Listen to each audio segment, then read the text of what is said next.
뉴스 뉴스 뉴스 박지훈입니다. 박지훈과 함께하는 오늘은 당신이 뉴스킹. 안녕하십니까, 뉴스킹의 박지훈입니다. 오늘 전국에 장맛비가 내립니다. 양도 꽤 많을 것 같다고 하는데요. 우산 꼭 챙기셔야 할 것 같습니다. 서울 지역 현재 기온은 23도인데 한낮 최고 기온은 26도 정도가 될 것 같습니다. 어제 저녁 국민의힘 윤리위원회에서 이준석 당대표 징계 심의를 했는데요. 결론을 내지는 못했습니다. 이와 관련해서 일부에서 이준석 징계가 쿠데타라고 주장하고 있는 오신환 전 의원 인터뷰 예정되어 있습니다. 3부에서는 국정원장에서 퇴임한 후에 더 화려하게 시사방송계에 복귀한 정치킹 박지원 전 원장과 스튜디오에서 직접 많은 이야기를 들어보는 시간을 가지겠습니다. 박지훈과 함께하는 오늘은 당신이 뉴스킹, 지금 바로 시작합니다.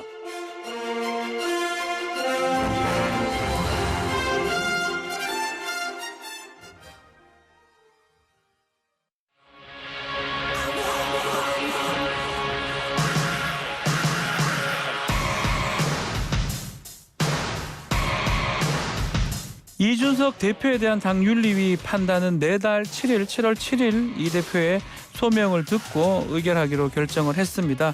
2주 뒤로 미뤄진 것입니다. 자, 이 사안 어떻게 보고 있는 건지 오신환 국민의힘 전 의원 전화 연결되어 있습니다. 의원님 안녕하십니까? 네, 안녕하세요. 오신환입니다. 네. 자, 의원님, 사상 초유의 당대표 징계 상황 결국 2주 뒤로 미뤄졌는데, 일단은 윤리위는 이준석 대표의 의견을 좀 소명을 들은 뒤에 의결하겠다라고 입장을 밝혔고요. 이준석 대표는 이 판단이 길어진 이유가 궁금하다, 이렇게 좀 얘기를 했습니다. 어떻게 보셨습니까? 일단 저는 윤리가 그 당 대표를 네. 사실상 굉장히 모호한 내용으로 그 윤리의 징계 회부한 것 자체가 저는 좀 비상식적이다, 이렇게 판단하고 있고요. 예. 네, 그런 과정에서 이렇게 상당 시간 굉장히 오래 질질 끌고 가는 것이 우리 당이 앞으로의 불확실성을 계속 키워가는 그런 문제점들을 발생하고 있기 때문에 저는 사실상 좀 동의하기가 어려운 측면이 있습니다. 예.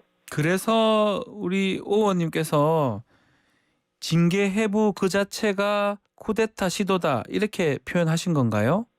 그렇습니다. 이제 당원 당규상 지금 윤리위원회가 할 수 있는 범위, 이제 징계 범위의 내용들도 굉장히 모호한 상태예요.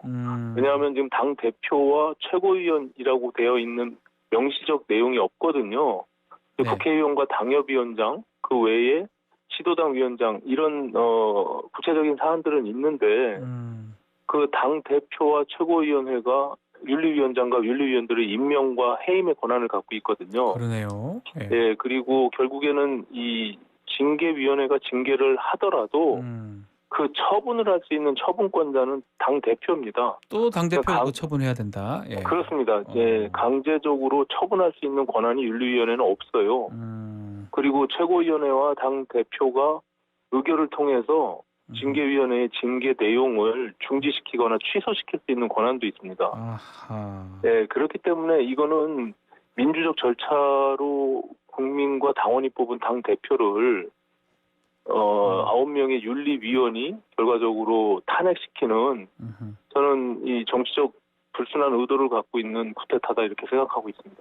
국민의힘 당헌 당규 말씀을 지금 하셨는데요. 그럼 당헌 당규대로라면 당대표가 혹시 문제가 있을 때는 윤리 아닌 어떤 거로 지금 조치를 취해야 되는 겁니까? 그러면? 그거는 이제 정치적인 어떤 그 해결을 해야겠죠. 왜냐하면 아시다시피 선거에서 패배한 후에 네. 임기 2년을 보장받지 못하고 네. 정치적 논란 속에서 보통 6개월, 1년 하다가 다 스스로 사퇴했거든요. 그렇기 때문에 지금과 같은 상황에서 대선과 지방선거를 승리한 당 대표를 네.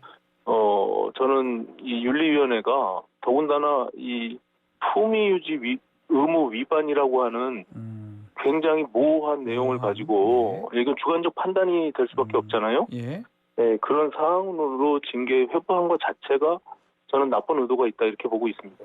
자, 일단 어제 열린 징계위가 김철근 당대표 정무실장에 대해서 징계 논의를 했던 자리인데 이 김 실장 같은 경우는 대전에 가서 뭐 투자 각서는 써준 건 인정하지만 그게 본인이 개인적으로 판단했던 것이다라는 입장이거든요. 네네. 징계를 좀 어떻게 예상을 하십니까? 이 김 실장에 대한 징계.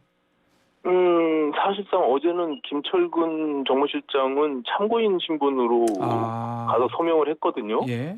그런데 또 갑자기 징계 절차 개시를 선언한 그 윤리위원회도 좀 이해하기가 어렵고요. 그것도 절차가. 납득하기 어렵다는 거죠. 예. 네, 그리고 그러니까 이제 어저께는 이준석 당대표의 사안을 가지고 징계에 회부된 내용들을 서명하기 위해서 참고인 신분으로 김철근 정무실장이 참석한 건데 네.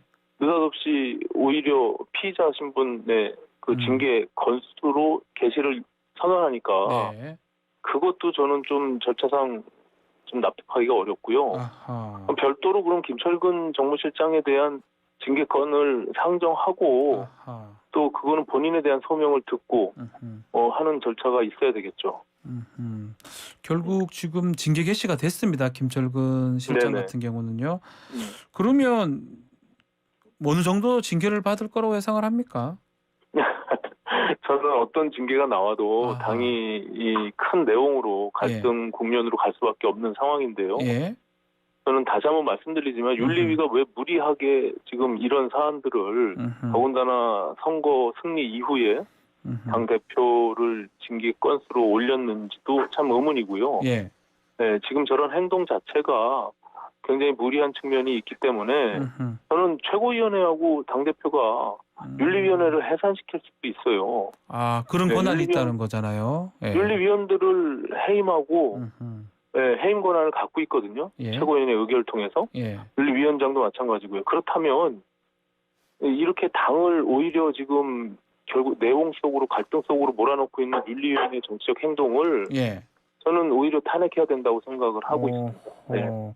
자, 그러면 일단 이준석 대표로 돌아가서 7월 7일입니다. 지금 2주 정도가 미뤄진 상황인데 이준석 대표는 향후 어떻게 좀 대응을 해야 될지 오 의원님께서는 어떻게 보십니까?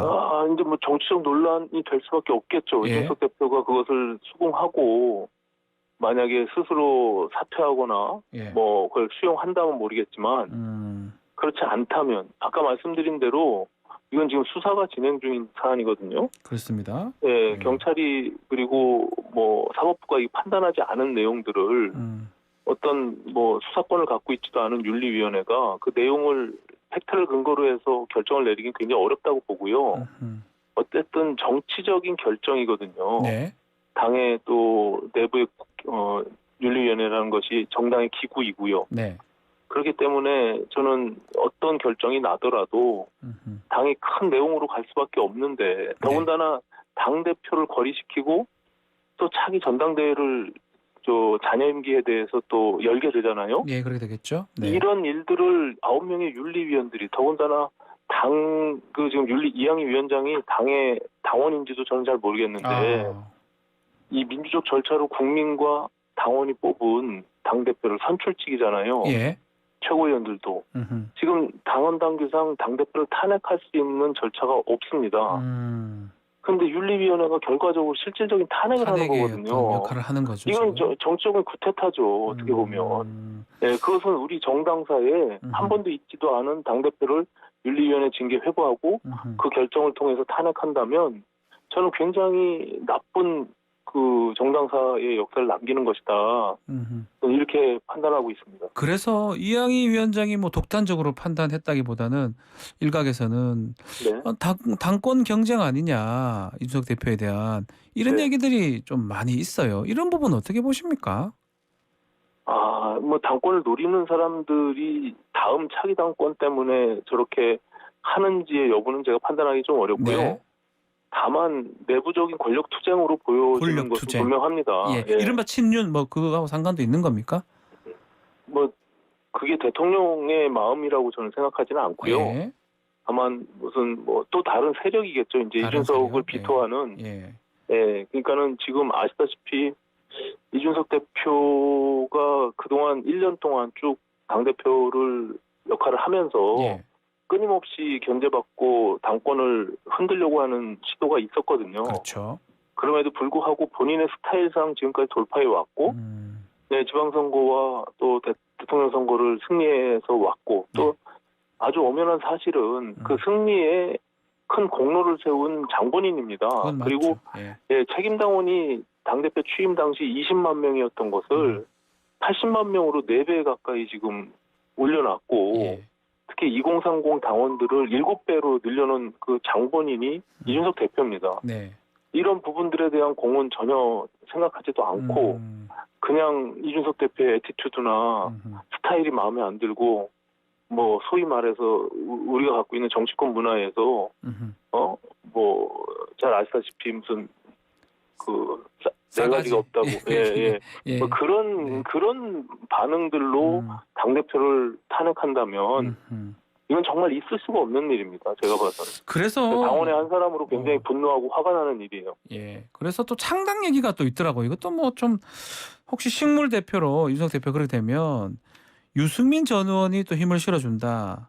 근데 사실 다 같이 이제 우리 오신환 의원님도 같이 바른정당 뭐 바른미래정당 시절을 같이 겪었잖아요. 현실성이 있는 얘기입니까 이 얘기는? 저는 지금 제가 주장하고 있는 것은 이게 무슨 이준석 대표와 친소 관계 때문에 제가 주장하는 게 아니라 향후에 이런 선례를 남기게 되면 예, 선출직으로 당의 지도부가 구성되잖아요. 당대표와 최고위원회가.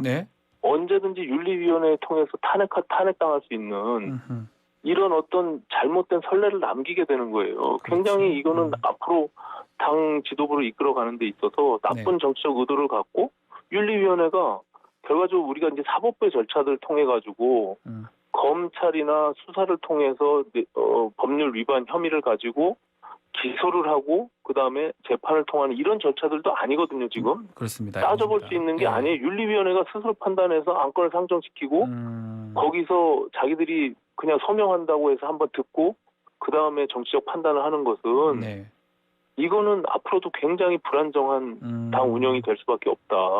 그렇기 때문에 제대로 만약에 당대표를 탄핵시키고자 한다면 당원 당규상 탄핵의 절차를 만들어 넣어야겠죠.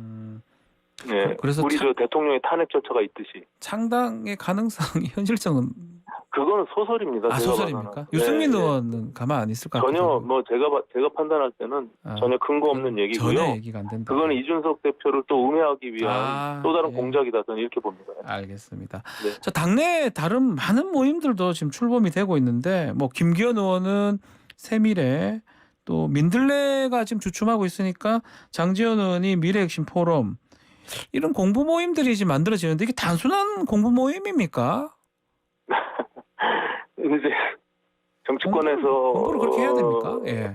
네, 정치권에서 의원들의 이런 당내에서의 사적인 모임들은 뭐 공부 모임이든 연구 모임이든 그것이 그렇게 그런 순수한 공부 모임으로만 볼 수는 없겠죠.